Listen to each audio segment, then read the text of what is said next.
How do you join Formula One as America's big hope, talk about shaking up the grid, survive nearly a decade of chaos, and still end up as the team everyone laughs at? Today, we're diving into the strange, painful, and sometimes hilarious story of Haas F1. He does not smash my door. From shock highs pole positions and top 5 finishes to seasons they literally abandoned before the first race was even done. Haas is the roller coaster ride no one asked for, but everyone secretly enjoys watching. That was a good fight, though. Yeah. And trust me, the details of this journey will make you wonder how they're even still on the grid. So let's rewind to the beginning, back to when Haas entered Formula One with big talk and just enough belief to make people think this underdog could actually pull it off.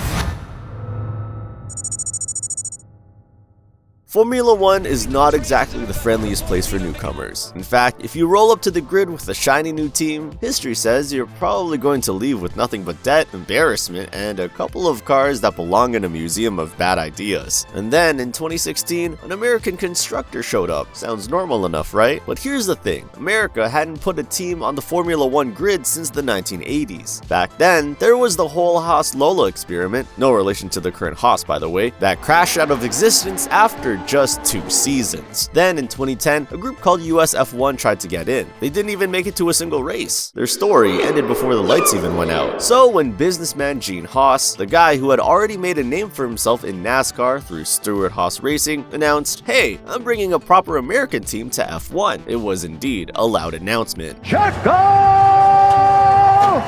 Perez!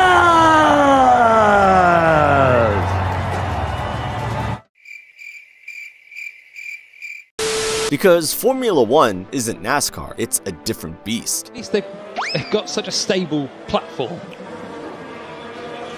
The technology is insane, the politics are toxic, and the money, well, let's just say it makes Wall Street look like pocket change. But Gene Haas had a plan and it wasn't a traditional one. Most constructors spend years building almost every part of the car themselves. It's slow, painful, and costs billions. Haas looked at that and said, nah, we're doing it differently. Instead of reinventing the wheel, they decided to outsource. Ferrari would supply the engine, gearbox, and all the magic parts that make the car actually work. Dallara, an Italian company with a strong motorsport resume, would handle the chassis. Haas themselves, they'd focus on putting it all together and keeping costs down. Now, critics hated this approach. It's against the spirit of Formula One, they cried, but the FIA shrugged and gave it the green light. And so, Haas was cleared to hit the track in 2016. The debut came at the Australian Grand Prix. Nobody, and I mean nobody, expected much. Usually, rookie teams are stuck at the back, fighting just across the finish line. But then, boom. Romain Grosjean, one of their drivers,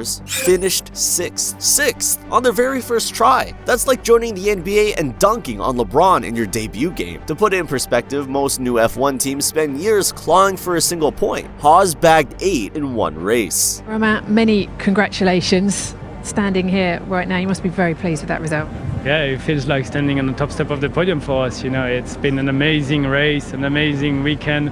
Australia has never been nice to me, so finally I changed color and it worked. So. And they weren't done. A few weeks later in Bahrain, more points. By the end of the season, Haas had 29. That number doesn't sound huge if you're Mercedes or Red Bull, but for a rookie team, it was unreal. American fans suddenly had a reason to cheer. Formula One wasn't just a European soap opera anymore. But here's where it gets wilder, because the Haas story isn't just about Gene Haas. It's also about the big, red, prancing horse in the room, Ferrari. Ferrari wasn't just a supplier, they were Haas's lifeline. Engines, gearboxes, suspension parts, even access to the legendary wind tunnel at Maranello. If you were Haas, this was like having cheat codes unlocked on day 1. For a small team, it gave them a real fighting chance. The paddock even gave Haas a nickname, Ferrari's sister team. Cute, right? Except the nickname came with baggage, because when Ferrari caught a cold, Haas caught the flu, and then ended up in the hospital. See, the thing about living in Ferrari's shadow is that you inherit their problems too. And oh boy, Ferrari has problems. Take 2019. Ferrari's power unit was under suspicion for being a little too spicy. The FIA stepped in, had a look, and suddenly Ferrari's engines lost a suspicious amount of power. Funny how that works. But here's the thing, when Ferrari's engines were neutered, Haas had no escape plan. They didn't have their own tech pipeline, no independent fallback. Whatever Ferrari had, good or bad, Haas was stuck with it. The result? Disaster. By 2020, Haas scored just 3 points across the entire season, from rookie sensations to backmaker punching bags in the span of a few years. While Ferrari supporters were at least flipping between "we're so back" and "it's so over," Haas fans were just stuck on "it's so over." This dependency problem haunted Haas. Other small teams like Williams or McLaren at least had their own DNA, their own engineering identity. Even when they struggled, they could say, "that's our car." Their car designs constantly mirrored Ferrari's risky experiments. When Ferrari tried aggressive aero concepts, Haas copied the direction, even though they didn't have the budget or manpower to make it work. It was like following your older sibling into a bar fight you couldn't afford to be in. So while Haas burst onto the scene with promise, their future was already tied to a dangerous anchor, and this identity crisis would shape everything that came next. If you thought Haas's debut was surprising, buckle up, because 2018 was the year the little American team actually started punching above their weight. Remember in 2016, they were the scrappy newcomers? In 2017, they proved they weren't a one-hit wonder. But in 2018, that's when Haas looked like a proper midfield powerhouse. By the end of the season, they finished 5th in the Constructors' Championship. 5th! For a team that had only been on the grid for 3 years? That was insane. Haas, surprisingly, were thriving. This was the peak, the mountaintop, the year they looked like they could actually be a permanent fixture in Formula One's cutthroat midfield. And the VF18, their car that season, was no joke. It was quick, reliable, and capable of mixing it with the big boys outside the top 3. Kevin Magnussen became the team's quiet hero, consistently bagging points and keeping them in the fight, which is quite surprising because a year ago, this guy was a disaster. Jamen, han prøver på yderbanen. Once again, most unsportive driver of the grid. Yeah, you're really good, man. Keep going. As for Romain Grosjean, well, his season started rocky, lots of frustrations, lots of mistakes, but eventually he found form too. The highlight came in Austria. Grosjean crossed the line 4th, Magnussen in 5th, giving Haas one of their best ever double finishes. For a moment, it actually felt like a team effort, like everyone was pulling together towards something big. If you were a Haas fan, you started to believe. Maybe this wasn't just some small budget experiment. Maybe this was the start of something. But here's the thing about 2018 Haas. While the car had pace, the team's execution kept tripping them up, and nowhere was that clearer than at the very first race of the season, Australia. Both cars were flying, running inside the top 6. Haas was about to grab its biggest ever points haul on opening day. Then, disaster.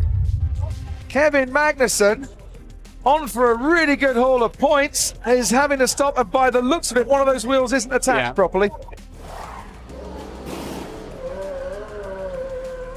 Hang on, we got another not problem. Another one, surely not. Romain Grosjean's pulled over to the side of the track. What is happening? Both pit stops went catastrophically wrong. Mechanics failed to secure the wheels properly, and within a few laps, both Grosjean and Magnussen had to retire. 2 DNFs. Just like that, all the promise of that weekend evaporated. Instead of headlines praising the bold Americans, Haas became the butt of the pit lane jokes. And unfortunately, that wasn't a one-off. Pit stop mistakes and operational blunders haunted them all year. Every time they built momentum, something silly cost them points. In a season where every point mattered in their fight against Renault, Haas kept tripping over itself. It didn't help that Grosjean and Magnussen were one of the most combustible driving pairings on the grid.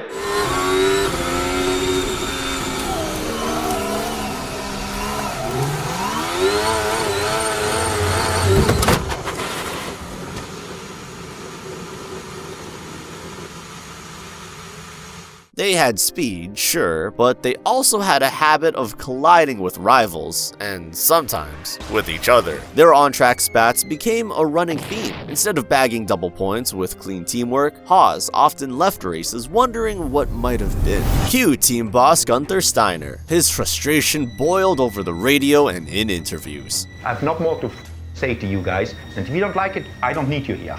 Do not come back, please. I'm getting sick of answering these stupid questions on a race weekend. I mean, I've never seen anything like this, you know. Here, it looks like rock stars, huh? And now we are a bunch of wankers. Yeah, a bunch of clowns here. Still, when the dust settled, the numbers looked good. Haas finished the season with 93 points, their highest total ever, 5th in the standings. If you squinted, you could almost imagine them breaking into the big leagues. But here's the sad truth. 2018 wasn't the start of a rise, it was the peak. The season that should have launched Haas into long-term midfield respectability ended up being their golden moment, the one they'd never quite get back to, because after 2018, the cracks only got deeper. See, behind all the pit stop drama and on-track mistakes, Haas had a much bigger problem: money. Running an F1 team is brutally expensive. Mercedes and Ferrari have manufacturer backing.